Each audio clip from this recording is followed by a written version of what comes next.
Ano ba yan? Bakit ayaw mag-load nung prepaid card na binili ko? Tawagan niya yung customer service. Kring! Kring!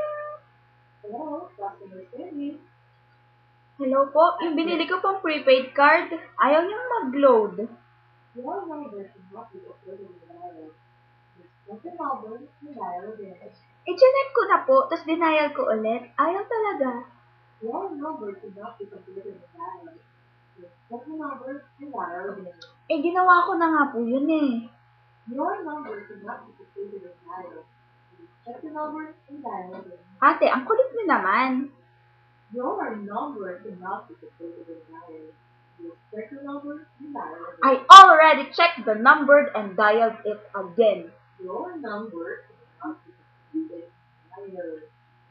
Check the number and dial again. Ang kulit mo, wala ka na bang ibang masabi? Your number cannot be completed in dial. Check your number and dial again. Kasabi ko na nga na Your number cannot